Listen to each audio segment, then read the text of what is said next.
Good morning each and everyone. हम पढ़ रहे हैं इनकम टैक्स, रिवीजन कर रहे हैं कैपिटल गेन का। कैपिटल गेन का लास्ट टॉपिक फॉर्मली पढ़ाना बाकी रह गया था, रिवाइज करवाना। वो है capital gain on depreciable asset, कि जिन असेट्स पे आप डेप्रिसिएशन क्लेम करते हो उन पे कैपिटल गेन आएगा कि नहीं आएगा, और अगर आएगा तो कब कब आएगा।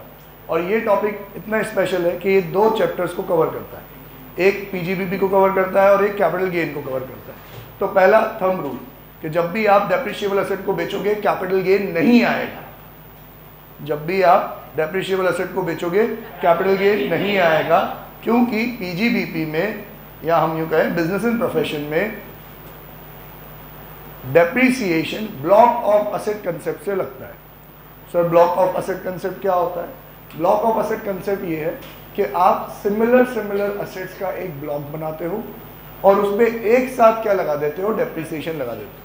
आप इंडिविजुअल असेट्स पे डेप्रिसिएशन नहीं लगाते और उनके दिन भी नहीं गिनते। हमने जब फाउंडेशन में डेप्रिसिएशन वाला चैप्टर पढ़ा, 11th में पढ़ा, तो बड़ी दिक्कत आई।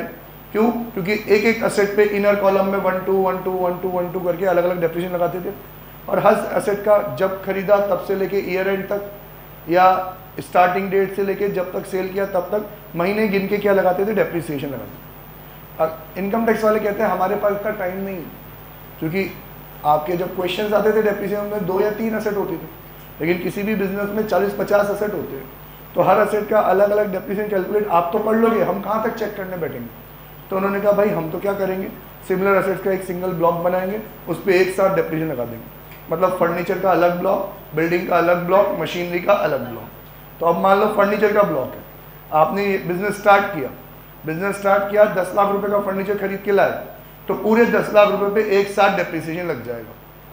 मान लो 10% डेप्रिसिएशन है, 10 लाख का 10% कितना हो गया? 1 लाख। कितना बचा? 9 लाख। अब अगले साल आप 5 लाख का और खरीद के लाए, तो 9 पे अलग, 5 पे अलग, दिन गिन के नहीं लगाएंगे हम, तो इस 5 लाख को 9 लाख रुपए में ऐड कर देंगे। कितना हो गया? 14 लाख। 14 लाख पे 10% 1,40,000, कितना बचा? 12,60,000। ऐसे वापस से खरीद के लाए, ऐड करेंगे, डेप्रिसिएशन लगाएंगे। तो आप लोग कहोगे सर मीन्स आप ये देखोगे ही नहीं कि हम साल भर में कब खरीद के लाए। हमने कहा फर्स्ट इंस्टेंस में नहीं, तो फिर तो ये गलत है। अगर मान लो मैं 31 मार्च को ही कोई चीज़ खरीद के लाऊं तो उस पर भी पूरे साल का डेप्रिसिएशन लग गया, क्या सही लग तो गया? तो सरकार ने एक छोटी सी बात तो रखी, क्या? 3 अक्टूबर, कि अगर आप 3 अक्टूबर के पहले खरीद के लाए हो, मतलब जो असेट आप खरीद के लाए हो उसको 180 डेज से ज़्यादा आप यूज़ करते हो तो पूरे साल का लग जाएगा। 180 डेज से कम यूज़ करते हो तो हाफ रेट से लग जाएगा, मतलब आधे साल का लग जाएगा। सिंपल। दिन तो हम नहीं गिनेंगे, ना महीने गिनेंगे, हम तो ये देखेंगे पूरे साल का लगाना है कि आधे साल का लगाना है। ठीक है। अब ये तो हुआ परचेज की बात। और सेल की बात उन्होंने क्या कही कि देखो हम सेल में भी आप दिन गिनते थे, डेप्रिसिएशन लगाते थे, और फिर कंपेयर करते थे कितने में बेचा, प्रॉफिट हुआ कि लॉस हुआ। हम ये भी नहीं करेंगे, हमारे पास इतना टाइम नहीं है, दिन गिनना तो हमने मना कर ही दिया ना। हम तो यूँ कहेंगे जिस असेट को आपने जिस पर्टिकुलर ईयर में सेल कर दिया उस पर डेप्रिसिएशन तो नहीं लगेगा। ठीक है, तो डेप्रिसिएशन नहीं लगेगा। कैपिटल गेन भी नहीं लगेगा। तो फिर कैसे होगा कि सिंपल आपका जो पहले साल के 10 लाख में से 1 लाख माइनस करके 9 लाख की तो ओपनिंग WDV आई थी, आप 5 लाख और खरीद के लाए, कितना हो गया? 14 लाख। अब मान लो पिछले साल के असेट में से कोई इक्का दुक्का असेट आपने बेच दिया, वो असेट आप कब खरीद के लाए थे, कितने में खरीद के लाए थे, आज उसकी WDV क्या है, इररिलेवेंट। हम सिर्फ ये देखेंगे कि उस असेट को आज आपने कितने में बेचा। आप कहते हो सर 2 लाख रुपए में बेचा, तो सिंपल है, 9 लाख की ओपनिंग WDV, 5 लाख खरीद के लाए, 14 लाख, जितने में बेचा उतना माइनस कर दो, 2 लाख, कितना बचा? 12 लाख। डेप्रिसिएशन कितने पे लग जाएगा? 12 लाख पे। तो ये जो 2 लाख रुपीस मैंने WDV में माइनस किया, तो इस 2 लाख पे ना तो आप डेप्रिसिएशन लगा और ना ही कैपिटल गेन कैलकुलेट होगा। और सर हमने तो कैपिटल असेट सेल किया है, कैपिटल असेट ट्रांसफर किया है, नहीं लगेगा, यही रूल है। डेप्रिशिएबल असेट पे कैपिटल गेन नहीं लगता। सर ये तो गलत हो गया ना? कुछ भी गलत नहीं हुआ। क्यों? क्योंकि वो 2 लाख रुपए आपने WDV में से माइनस कर दिए ना। अगर माइनस नहीं करते तो क्या होता? वो जो 2 लाख रुपए है उसका धीरे धीरे आपको क्या मिलता? डेप्रिसिएशन मिलता। अब वो डेप्रिसिएशन नहीं मिलेगा। सिंपल। एक कॉस्ट का एक जगह ही बेनिफिट लोगे ना। अपन एक एग्जांपल लेते हैं, 3 लाख का मैं एसेट खरीद के लाया, उसको आप हर साल 25,000 डेप्रिशिएट कर रहे हो और 2 साल निकल गए तो 3 लाख का 25,000 और 25,000 50,000 तो आपने डेप्रिशिएट ही कर दिया। मतलब 50,000 की कॉस्ट का आप पीजीबीपी में बेनिफिट ले चुके हो। डेप्रिशिएट किया मतलब आपने डेप्रिशिएशन को खर्चा मान लिया, अपनी इनकम में से माइनस कर लिया, मतलब आपने इतनी इनकम पे टैक्स नहीं दिया, मिल गया आपको कॉस्ट का बेनिफिट, जेब में से पैसा खर्च करा तो टैक्स नहीं दिया, सिंपल। अब 2.5 लाख की उसकी WDV बची थी, मैं कह रहा हूँ आपने उसको 2 लाख रुपए में बेच दिया, तो आप क्या सोचते हो, अरे सर 2.5 लाख की चीज़ 2 लाख में बेची, 50,000 का क्या हो गया, लॉस हो गया। तो वो 50,000 का बेनिफिट आपको कहाँ मिल जाता, कैपिटल गेन में मिल जाता, क्योंकि 50,000 का लॉस होता तो वो आप किसी और कैपिटल गेन से क्या कर लेते, एडजस्ट कर लेते, यही करते। अभी हम क्या कर रहे हैं कि वो जो 50,000 का लॉस है ना वो एक साथ माइनस करने नहीं दे रहे, तो सर फिर क्या कर रहे हैं हम, हमारी टोटल WDV में से कितना माइनस कर रहे हैं, सिर्फ 2 लाख, तो 50,000 तो WDV में रह जाएगा ना, उस 50,000 का तो धीरे धीरे आपको डेप्रिसिएशन मिल जाएगा। बस यही तो फ़र्क है कि कैपिटल गेन वन शॉट मिलता, डेप्रिसिएशन पार्ट्स एंड पीसेस में मिल रहा है। तो उन्होंने कहा दिमाग मत लगाओ, चीज़ों को सिंपल रखो कि जो खरीदो उसको प्लस कर दो, जो माइनस करो उसको, जो सेल करो उसको माइनस कर दो, जो बच जाए उसके ऊपर डेप्रिसिएशन लगा लेना, देख लेना, कोई फर्क नहीं पड़ेगा, सिर्फ टाइमिंग डिफरेंस आएगा कि बेनिफिट आज मिलना था तो आज ना मिलके थोड़े सालों में मिल जाएगा, या बेनिफिट थोड़े सालों में मिलना था तो वो थोड़े सालों में ना मिलके आज ही मिल जाएगा। बस टाइमिंग का डिफरेंस है, वैल्यू का तो कोई डिफरेंस नहीं है। मीन्स फिर आप लोग पूछोगे सर इसका मतलब डेप्रिशिएबल एसेट पे कैपिटल गेन आएगा ही नहीं क्या, नहीं ऐसा भी नहीं है, आएगा। कब आएगा, ओनली इन 2 सिचुएशंस, या तो असेट बाकी ना रहे या वेरी गुड, या तो असेट बाकी ना रहे का मतलब क्या है कि सर उस ब्लॉक में जितनी भी असेट थी ना सारी बेच दिया, मतलब वो जो 9 लाख रुपए वाली असेट थी वो भी बेच दी और जो 5 लाख की खरीद के लाए वो भी बेच दी। अब वो भले ही कम में बेची हो कि ज़्यादा में बेची हो, लेकिन आपने सारी की सारी एसेट बेच दी ना, सारी की सारी एसेट बेच दी, तो अब डेप्रिसिएशन किस पे लगाओगे, एसेट ही नहीं है आपके पास, तो फिर उस सिचुएशन में डेप्रिसिएशन नहीं लगेगा, क्या लगेगा, कैपिटल गेन लगेगा। क्लियर। या फिर सर सारी एसेट्स नहीं बेची, एसेट्स तो थोड़ी ही बेची लेकिन इतने में बेची जितनी तो टोटल WDV नहीं थी। टोटल WDV कितनी थी, 14 लाख, पर मैंने कुछ ही एसेट बेची, कितने बेची, 15 लाख। अब आप क्या कहते हो, जितने में बेची उतना माइनस कर दो। अब सर 14 में से 15 माइनस करोगे तो नेगेटिव आ जाएगा, माइनस पे डेप्रिसिएशन लगाओ तो डेप्रिसिएशन भी नेगेटिव हो जाएगा, डेप्रिसिएशन की बजाय एप्रिसिएशन हो जाएगा, तो पॉसिबल ही नहीं है, तो वापस से डेप्रिसिएशन नहीं लगेगा, डेप्रिसिएशन नहीं लगेगा तो फिर क्या आएगा, कैपिटल गेन आएगा। मीन्स ये 2 सिचुएशन ऐसी है, इन 2 सिचुएशन में डेप्रिसिएशन ना लग के क्या लगेगा, capital gain. It means depreciation और कैपिटल गेन 2 अलग अलग तलवार हो गई। ये बोर्ड मेरा मयान हो गया, एक मयान में 2 तलवार नहीं रह सकती, या तो डेप्रिसिएशन आएगा या कैपिटल गेन आएगा। 2 सिचुएशन में कैपिटल गेन आएगा, डेप्रिसिएशन नहीं आएगा, बाकी हर सिचुएशन में क्या आएगा, कैपिटल गेन आएगा। 2 सिचुएशन याद रखनी है, या तो असेट बाकी ना रहे या वैल्यू बाकी ना रहे। अब थोड़ा सा मैकेनिज्म देख लेते हैं अपन, ये दोनों चीज सिखा रहा हूँ। अब जब अपन पीजी पढ़ेंगे तो फिर मैं block of asset concept revise नहीं कराऊंगा। हाँ, ब्लॉक ऑफ एसेट कंसेप्ट से जो माइन्यूट छोटी छोटी डिटेल्स है जो अभी कैपिटल गेन में काम नहीं आती वो वहाँ पढ़ाऊंगा, पूरा कंसेप्ट नहीं पढ़ाऊंगा। ओपनिंग WDV मेरे एग्जाम्पल के अकॉर्डिंगली कितनी है, 9 लाख, ठीक है। अब मैं परचेज करके लाया तो ऐड करेंगे purchases during the year. 5 lakh का परचेज करके लाया, मैं कहता हूँ 3 लाख तो ऐसा था जो 3 अक्टूबर के पहले खरीद के लाया, 2 लाख ऐसा था जो 3 अक्टूबर के बाद खरीद के लाया। तो put to use for less than 180 days, तो ये कितना है आपका 2 लाख, और put to use for more than 180 days कितना है 3 लाख। टोटल कितना हो गया 14 लाख। हमारा पहला एग्जाम्पल बोलो बेटा,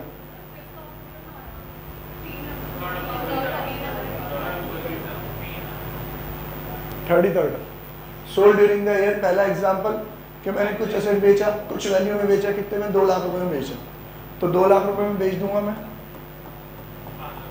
वैल्यू कितनी बची 12 लाख। 12 लाख पे क्या लगाऊंगा, डेप्रिसिएशन। तो जिसको लेस देन 180 डेज यूज किया पहले उस पर प्रायोरिटी आएगी। ये बात अपन वहाँ बहुत डिटेल में पढ़ते हैं कि प्रायोरिटी किसको मिलेगी, लेस देन 180 डेज की।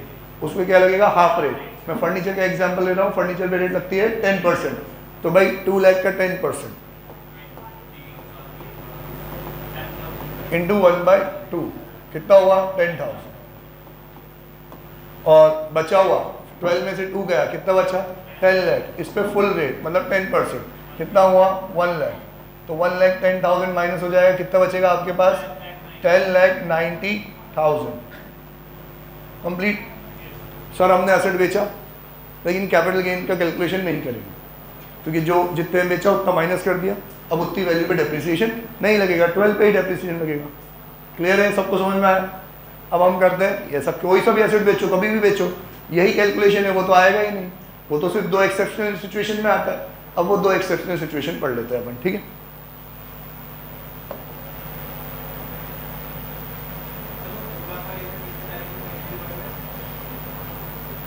थर्ड अक्टूबर के बाद कभी भी। अब सर पहली सिचुएशन, या तो एसेट बाकी ना रहे, या तो एसेट बाकी ना रहे, बोल भाई।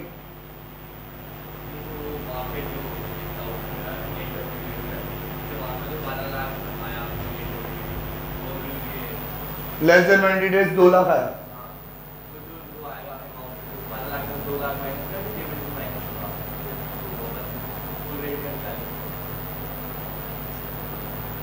मुझे तेरा डाउट समझ में नहीं आया। मैं पहले पूरा बोल दूं तो ढंग से सुनना, फिर डाउट पूछना। 12 लाख रुपए में से 12 लाख रुपए तो आ गया ना, 2 लाख रुपए माइनस करके 12 लाख रुपए में से पहली प्रायोरिटी किसको मिलेंगे, हाफ रेट। तो हाफ रेट वाला कितना था, 2 लाख था। कौन सा, वही ऊपर वाला। तो 12 में से 2 अलग कर, 10 अलग कर। 2 लाख पे 10% 20,000, लेकिन हाफ रेट हो जाएगी तो कितना 10,000, और 10 लाख पे पूरा 10% 1 लाख, तो 1,10,000 माइनस हो गया।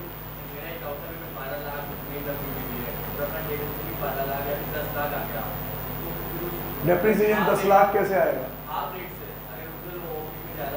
अगर यहाँ पे ये 10 लाख वाला है, ये 10 लाख है और बाकी सब 2 लाख है, यूँ कहें हाफ रेट वाला 10 है, फुल रेट वाला 2 है, तो 10 लाख का कितना परसेंट, हाफ रेट 10 लाख का 10% 1 लाख होता है, हाफ रेट करेंगे तो 50,000 होगा, 50,000 यहाँ, और 2 लाख का पूरा 10% 20,000, तो 70,000 ही तो हुआ। अभी तो 12 लाख में 70,000 ही है। क्लियर।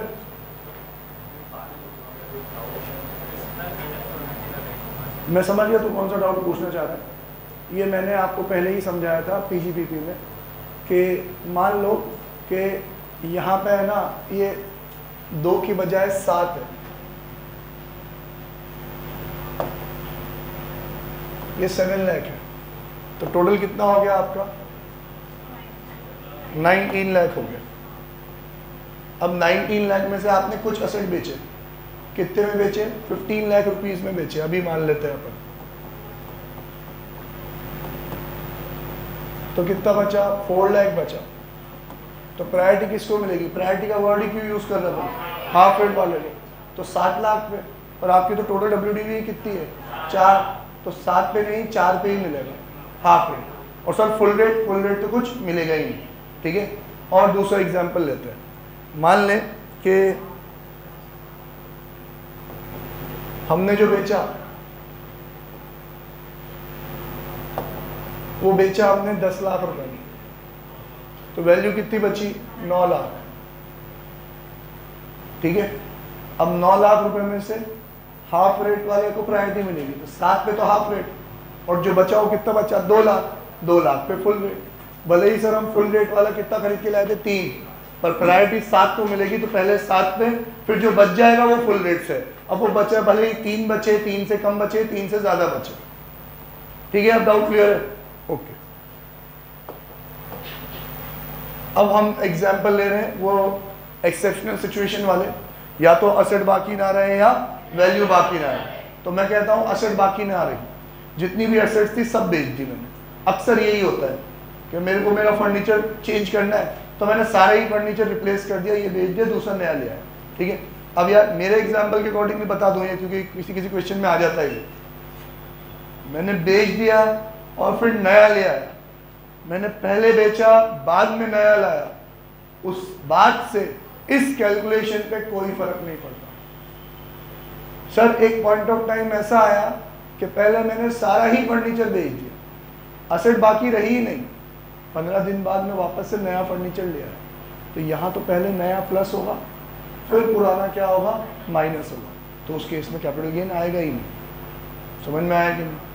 अब सर मैं कह रहा हूँ मैंने सारा एसेट बेचा, टोटल WDV कितनी थी मेरे हिसाब से 19 ही ले लेते हैं, 19 लाख। मैंने सारा एसेट बेचा कितने में, 15 लाख। कितने में बेचा, 15 लाख। तो अभी सिचुएशन में याद रखना पड़ेगा, क्योंकि एसेट ही नहीं है तो डेप्रिसिएशन किस पे लगाओगे। अगर आप स्टैंडर्ड रूल से चले तो आप यहाँ पे कितना माइनस करोगे, 15 लाख माइनस कर दोगे, और जैसे ही आप 15 लाख माइनस करोगे WDV कितनी आ जाएगी, 4 लाख। और 4 लाख आते ही तो अब आपको 4 लाख पे हाफ रेट से डेप्रिसिएशन लगाना पड़ जाएगा, है ना। तो भाई इसका एक निंजा टेक्निक होती है कि आपको पता है कि ये एक्सेप्शनल सर्कमस्टेंस है, इसमें डेप्रिसिएशन नहीं लगेगा, कैपिटल गेन आएगा, तो डेप्रिसिएशन नहीं लगाना, इसलिए ब्लॉक की वैल्यू क्या करनी पड़ेगी, नील करनी पड़ेगी। और ब्लॉक की वैल्यू नील करने के लिए क्या करेंगे हम, सर ये पूरा 19 का 19, सर हमने 19 में तो नहीं बेचा, भले ही मत बेचो आप भले ही 19 में मत बेचो, पर यहाँ पे आपको ब्लॉक की वैल्यू नील करनी पड़ेगी, नहीं तो इसके ऊपर डेप्रिसिएशन आ जाएगा।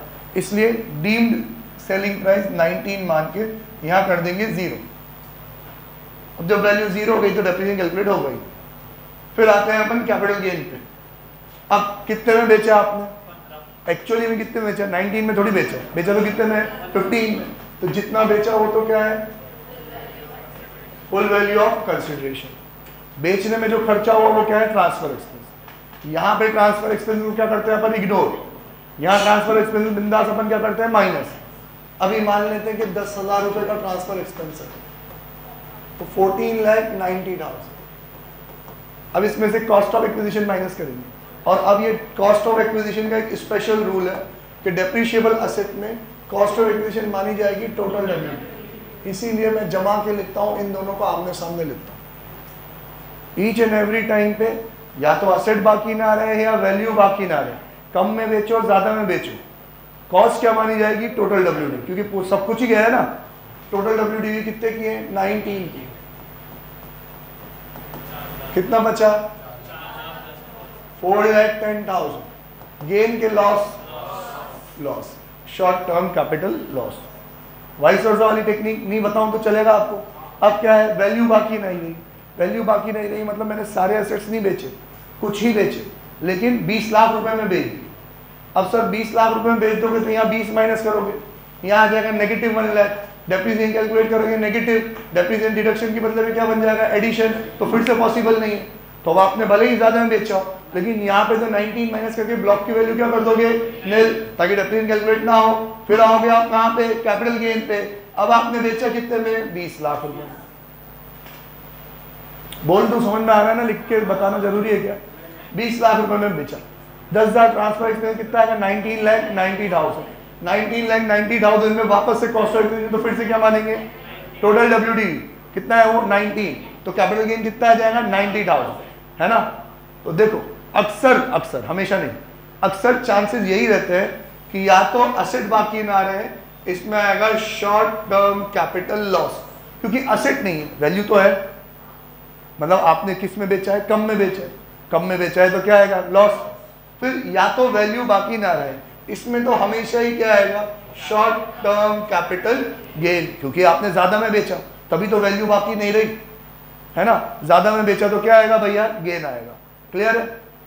एक बात समझो, मैं शुरू से यही टर्म यूज कर रहा हूं, short term short term short term short term. Means ये थंब रूल है कि डेप्रिशिएबल असेट बेचोगे तो लॉन्ग टर्म नहीं माना जाएगा, क्या माना जाएगा, शॉर्ट टर्म।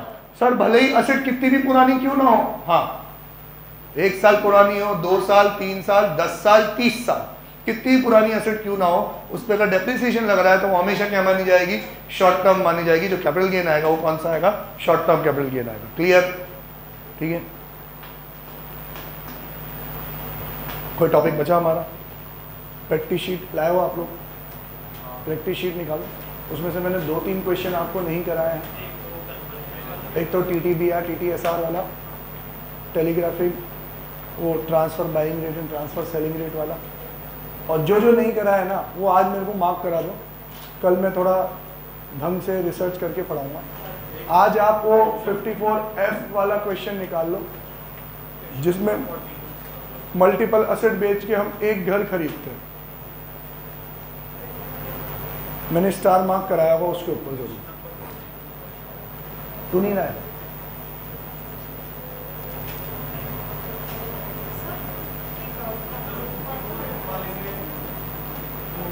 एक मिनट,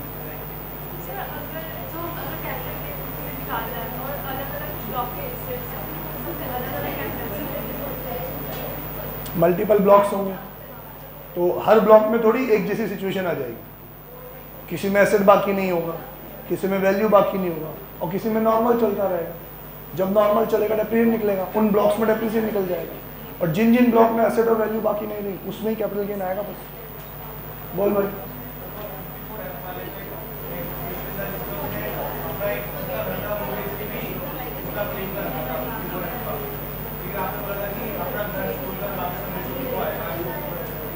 गलत है, ऐसा किया ही नहीं होगा उसने।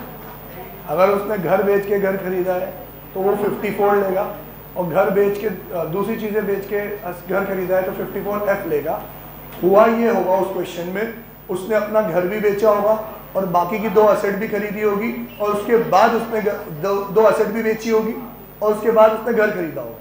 तो 3 असेट बेच के एक घर खरीदा, तो इस घर के अगेंस्ट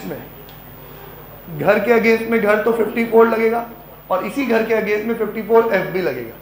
तो सर पहले क्या लगाना चाहिए? पहले 54F लगाएंगे। पहले 54F क्यों लगाएंगे? अगर पहले वो नहीं लगाएंगे तो हमारा जो अमाउंट इन्वेस्टेड है वो 54 में कंज्यूम हो जाएगा और यहाँ पे हमें को बेनिफिट कम मिलेगा। वहाँ तो सिंपल कैलकुलेशन है, यहाँ पे प्रोपोर्शनेट है। तो पहले 54F लगाते हैं, फिर जो बच जाता है वो 54 में पूरा एग्जाम करवा देते हैं। नहीं मिला क्या आप लोगों को क्वेश्चन? कौन सा क्वेश्चन है?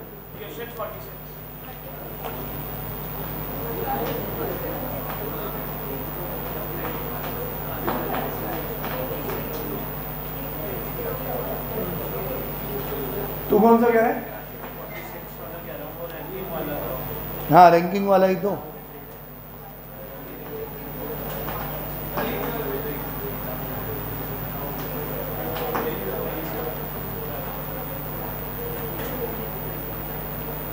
थर्टी 33 में नहीं होगा ये। 33 तो बहुत सिंपल वाला है। 33 क्वेश्चन नंबर 33 में रैंकिंग नहीं आएगी क्योंकि इसमें जो घर खरीदा है वो सिर्फ 2 लाख का खरीदा है और बाकी के असेट्स बेच के जो पैसा है वो बहुत ज़्यादा है। तो 54 में ही ले लेंगे अपन। 54 अप्लाई नहीं करेंगे, 54 में ही अपन क्या ले लेंगे? डिडक्शन ले लेंगे। ठीक है, तो 33 में नहीं है, 46 में है। सही कह रहा है ये। और 46 में भी 54 भी है और 54 नहीं नहीं नहीं नहीं नहीं हाँ 54 भी है, 54F भी है और 54EC भी है। एक और असेट का है।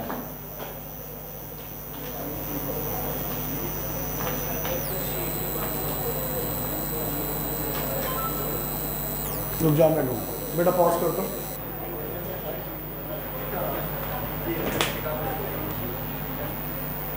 क्वेश्चन नंबर 33 है वही रैंकिंग वाला, लेकिन थोड़ा लोअर लेवल वाला है, इतना डिफिकल्ट नहीं है। इसमें देखो 4 प्रॉपर्टी है आपकी। एक है कमर्शियल प्रॉपर्टी, एक है रेसिडेंशियल लैंड, एक है शॉप, एक है अर्बन एग्रीकल्चर लैंड। अब इसमें जो रेसिडेंशियल लैंड है ना बेटा, वो लैंड है, रेसिडेंशियल हाउस नहीं है। तो 54 तो नहीं लगेगा, 54F ही लगेगा। और 54F कोई सा भी लॉन्ग टर्म एसेट बेचो 54F लग जाता है। तो चारों ही 54F के लिए क्या है? एलिजिबल है। चारों ही अगर एलिजिबल है तो चारों का नेट सेल कंसिडरेशन देखो कितना कितना है। एक का 7 लाख, 4 लाख, 8 लाख 90 और 7 लाख 80। और जो आपने नीचे घर खरीदा है वो देखो कितने का है? मात्र 2,15,000 का। तो सर अगर आपको इस 2,15,000 के अगेंस्ट में एग्जेम्पशन चाहिए तो इन 4 में से किसी एक पे ही मिलेगा। अब कौन से वाले पे ले, इसके लिए रैंकिंग तो निकालनी पड़ेगी, लेकिन जिसकी रैंक फर्स्ट आएगी ना उसी पे एग्जेम्पशन मिलेगा। 2 और 3 पे तो जाने की जरूरत ही नहीं पड़ेगी। ठीक है, तो रैंकिंग कैसे निकलती है सर? रैंकिंग के लिए हमने ये समझा था कि 54F का एग्जेम्पशन मिलता है आपको capital gain multiply by amount invested upon net sale consideration. क्योंकि कल एग्जाम्पल लिया था ना कि 50 लाख रुपए की चीज़ें बेची, इंडेक्स कॉस्ट ऑफ एक्विजिशन कितना था? 50 लाख की चीज़ें बेची, index cost of acquisition 20 lakh था, कैपिटल गेन कितना आया 30 लाख, और मैंने 50 लाख में से कितना इन्वेस्ट किया 40 लाख इन्वेस्ट किया। तो हम यही तो देखते हैं कि कितना पैसा है और कितना इन्वेस्ट किया। तो हमने इन्वेस्ट किया सर 80%, तो इसका भी कितना मिलेगा 80%, तो कितना मिला था 24 लाख, माइनस करेंगे 6 लाख का कैपिटल गेन। तो अभी आपने राउंड ऑफ में फिगर थी तो आपने इजीली 80% जज कर लिया। अब अगर इस 80% को मुझे कैलकुलेट करना हो, इस 24 लाख को कैलकुलेट करना हो, तो कैसे करूँगा, कैपिटल गेन जो कि कितना है 30 lakh, multiply by amount invested जो कि कितना है 40 lakh, upon net sale consideration जो कितना है 50 लाख। तो यही तो किया अपन ने, 40/50 करके अपन 80% के रेशियो में आए। 30 लाख का 80% कर लिया तो क्या निकल के आ गया तुम्हारा 24 लाख निकल के आ गया। समझ में आया? तो ये तो यार मुझे फॉर्मूला समझाना था। अब इस फॉर्मूले में थोड़ा सा फेरबदल करते हैं। सर हुआ क्या, मैंने अलग अलग 4 एसेट बेचे, 1 2 3 4। अब चारों एसेट के बदल सिर्फ एक सिंगल रेजिडेंशियल हाउस खरीदा। अगर रेजिडेंशियल हाउस एक है, इसका मतलब अमाउंट इन्वेस्टेड क्या है, कॉमन है।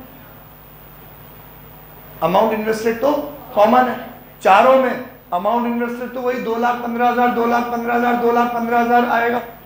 तो चेंज क्या होगा, सर चेंज होगा हर एसेट का कैपिटल गेन, हर एसेट का नेट सेल कंसीडरेशन। तो हम एक काम करते हैं, सर इस नेट सेल कंसीडरेशन को उठा के यहाँ ले आए तो प्रॉब्लम है क्या, कुछ फॉर्मूले वाइज कोई प्रॉब्लम पड़ेगी क्या आपको, कोई प्रॉब्लम नहीं है ना। तो अपन यही करते हैं, क्योंकि ये तो कॉमन है, इसको अलग रखो, ये तो हर चीज़ में सेम ही आएगा, जो डिसीजन लेना है वो तो इसी चीज़ से होगा। तो ये रही मेरी रैंकिंग, ये capital gain upon net cell consideration. और रैंकिंग भी क्या है ज़रा समझो कि सर अगर मेरा 50 लाख का घर बिका है तो नेट सेल कंसीडरेशन 50 लाख, उस पर कैपिटल गेन 30 लाख आता है। अब ये लॉजिक है, ढंग से समझना, ये याद रह गया ना तो आपको ये सारी चीज़ें याद रखने की ज़रूरत नहीं पड़ेगी। ये अगर मेरा लॉजिक समझ में आ गया तो अगर 50 लाख का घर बिका है और उस पर 30 लाख का कैपिटल गेन है, इट मीन्स आप ये कहना चाहते हो 50 लाख का पूरा 50 लाख इन्वेस्ट करता हूँ तो एग्जेम्पशन कितने का मिलता है, 30 का मिलता है ना। और दूसरे मकान में 50 लाख का घर बिका है, कैपिटल गेन उसमें मान लो 25 लाख है, तो अब अगर मैं पूरे 50 इन्वेस्ट करूँगा तो एग्जेम्पशन कितने का मिलेगा, 25 का। तो कौन से 50 इन्वेस्ट करूँ, ये कि वो वाला, क्यों, क्योंकि सर उसमें कैपिटल गेन क्या है, ज़्यादा। तो capital gain upon net cell consideration, ये रेशियो जिसका ज़्यादा आएगा उसमें ऑलरेडी एग्जेम्पशन क्या आएगा, ज़्यादा आएगा। तो यही रहा capital gain upon net cell consideration. तो अलग अलग परसेंटेज आएगी, जिसकी परसेंटेज ज़्यादा आ रही है, इस क्वेश्चन में फोर्थ वाली प्रॉपर्टी की परसेंटेज ज़्यादा आ रही है तो 54F का एग्जेम्पशन सिर्फ और सिर्फ फोर्थ पे ही मिलेगा। ठीक है, आप अपनी इसमें शीट में ही लिख दो, 54F मार्क कर दो, फोर्थ वाले में उसका परसेंटेज आ रहा है 78.39% एग्रीकल्चर लैंड का, तो इस पे 54F लिख दो। अब वो लैंड अपने आप में कितने में बिकी है, 7,80,000, और हमने इन्वेस्ट कितना किया है, सिर्फ 2,15,000, तो पूरा एग्जेम्पशन यही मिल जाएगा। इस क्वेश्चन को एक अदर लेवल पे लेके जाते हैं कि अगर मान लो मैंने जो घर खरीदा होता वो 21,50,000 का खरीदा होता तो फिर क्या करते, तो फिर वो रैंकिंग हमें आगे कंटिन्यू करनी पड़ती कि रैंक नंबर 1 इसकी है तो पहले इसको इन्वेस्ट करा, रैंक नंबर 2 इसकी है तो फिर इसको फिर इसको फिर इसको। ये बोलने से समझ में नहीं आता है, अपन इस वाले क्वेश्चन को 21,50,000 मान के सॉल्व कर लेते हैं। ठीक है, सब कुछ क्रिस्टल क्लियर हो जाएगा।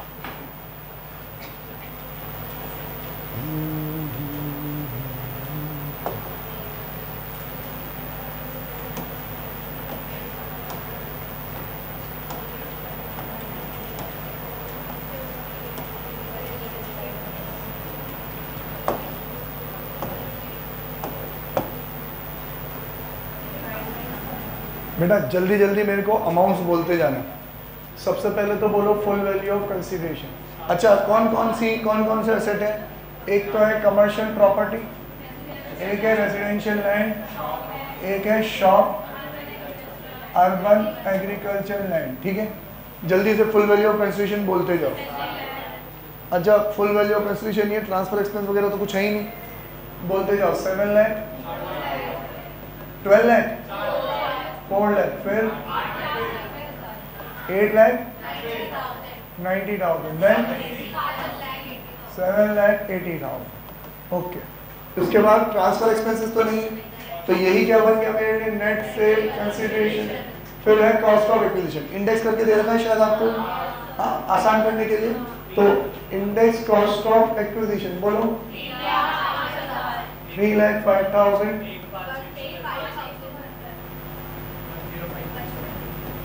ओके, 6,97,593।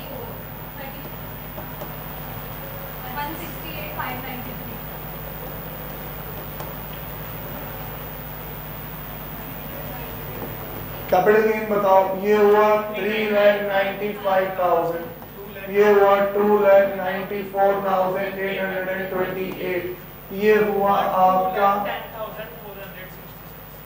2,10,000 के 1 लाख, 1,92,466। ये वाला बताओ 6,11,407। ठीक है, ये अमाउंट है। अब सर मैंने जो घर खरीदा है ना, वो घर खरीदा है 21,50,000, 2,15,000 तो मैं बता ही चुका। ईच एंड एवरी का कंसिडरेशन 2,15,000 से ज्यादा है, तो 2,15,000 इन्वेस्ट किया हो तो एक में से ही इन्वेस्ट किया हो, लेकिन अब मेरा टोटल घर कितने का है, 21,50,000 का। तो मतलब मैंने जो घर में इन्वेस्ट किया वो सिर्फ किसी एक एसेट से नहीं किया, मल्टीपल एसेट से किया। अब पहले ये प्लस कर दो तो ये 21,50,000 से ज्यादा आना चाहिए, तभी मजा आएगा क्वेश्चन करने का। आ रहा है, ठीक है। अब सर पहले किस में से इन्वेस्ट करें, फिर किस में से इन्वेस्ट करें, यही तो क्वेश्चन मार्क है। तो अपन को क्या लगानी पड़ेगी, रैंकिंग। रैंकिंग कैसे आता है, capital gain upon net cell consideration. तो करो capital gain upon net cell consideration, और अगर आपको ये चीज परसेंटेज में चाहिए तो मल्टीप्लाई बाय 100 भी कर दो, 56.43%, फिर 70%, फिर 21.63%, फिर ठीक है। फर्स्ट रैंक किसकी आई, फर्स्ट रैंक, सेकेंड और फोर्थ। ओके, अब ये रैंकिंग डिसाइड करेगी एलोकेशन। ये रैंकिंग क्या डिसाइड करेगी, एलोकेशन, कि मैंने कौन सा पैसा पहले इन्वेस्ट किया, फिर क्या किया, फिर क्या किया। तो रैंकिंग फर्स्ट, इसमें से कितना पैसा आया था, 7,80,000। तो सर पहले तो मैंने है ना अर्बन एग्रीकल्चर लैंड का पैसा इन्वेस्ट किया, 7,80,000 इन्वेस्ट किया। फिर कितना बचा, माइनस करो, 13,70,000। फिर रैंकिंग तो किसकी आई, इसकी। तो ये था मेरा रेसिडेंशियल लैंड, तो फिर उससे पैसा कितना आया था, 4 लाख। तो फिर 4 लाख तो सर मैंने इसमें से इन्वेस्ट किया, 9,70,000। फिर थर्ड रैंक किसकी आई, इसकी। सर इसमें से कितना पैसा इन्वेस्ट किया मैंने, कमर्शियल प्रॉपर्टी में से 7 लाख इन्वेस्ट किया। ठीक है, कितना बचा, 2,70,000। मोस्ट इंपॉर्टेंट अमाउंट पूरे क्वेश्चन का। कि सर फोर्थ वाला जो मकान, फोर्थ वाली जो प्रॉपर्टी थी जिसको बेच के आया कितना था, 890। उस 890 में से मैंने इन्वेस्ट कितना किया, ओनली 270। ठीक है, ये कौन सा था, शॉप। शॉप में से कितना गया, 270। Okay, 0, done. अब देखो बहुत इजी है। हेलो, हाँ हाँ, यप, ये रैंकिंग ही इंपॉर्टेंट थी, और रैंकिंग से ज्यादा इंपॉर्टेंट था ये वाला अमाउंट, बता दिया हमने। अब कैलकुलेशन बहुत सिंपल है। जब आपने इसके 7 लाख में से पूरा 7 लाख ही इन्वेस्ट किया है तो एग्जेम्पशन भी पूरा ही मिलेगा। एग्जेम्पशन अंडर सेक्शन 54F पूरा 3,95,000 एग्जेम्प्ट हो जाएगा, टैक्सेबल तो कुछ भी नहीं होगा। सर ये रेसिडेंशियल लैंड भी पूरा ही इन्वेस्ट किया तो एग्जेम्पशन भी पूरा 294,828 0। यही तो पंगा पड़ा, एंड में करते। सर ये वाला तो फर्स्ट रैंक आई थी इसकी, इसका तो पूरा इन्वेस्ट था, तो पूरा एग्जेम्प्ट है। 6,11,470। यहाँ तक ओके है सबको। इस वाले में सर फॉर्मूला लग जाएगा, और फॉर्मूला ओरिजिनल वाला सेक्शन 54F का फॉर्मूला क्या कहता है? Capital gain multiply by amount invested upon net sale consideration. तो कैपिटल गेन है 1,92,466 मल्टीप्लाई बाय अमाउंट इन्वेस्टेड कितना है? सिर्फ 2,70,000 अपॉन नेट सेल कंसिडरेशन कितना है? 8,90,000। बताओ बेटा। 58,309। चलो बताओ कितना बचा?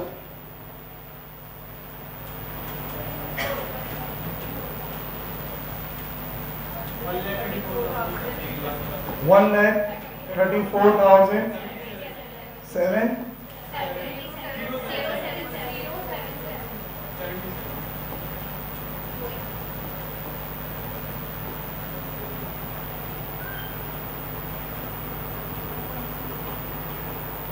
अब एक काम करो, 2,70,000 का 21.63 कैलकुलेट करो।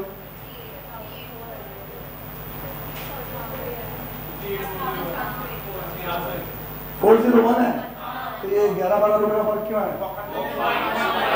अच्छा वो लंबा सारा पॉइंट होगा आपने राउंड ऑफ कर दिया, ठीक है।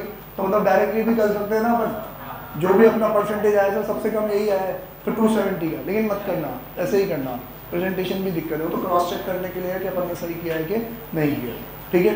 हो गया सॉल्व? आगे वाला भी। बाकी हर चीज़ में आप कैपिटल गेन का जो क्वेश्चन आता है उसमें आप मल्टीपल असेट्स सोल्व करते हो, अलग अलग उनकी इंफॉर्मेशन होती है, सिर्फ आपको विजिलेंस रखना होता है। और छोटे छोटे पॉइंट्स जो याद रखने हैं वो मैंने थिंग्स टू रिमेंबर में लिखवा रखे हैं, नोट्स टू रिमेंबर या इंपॉर्टेंट नोट्स करके लिखवा रखे हैं ना उसको, तो वो चीज़ें आपको याद रखनी है, वो एग्जाम के दिन सुबह पढ़ के जानी है। Bye tata see you. अब प्लीज़ मेरे को वो क्वेश्चन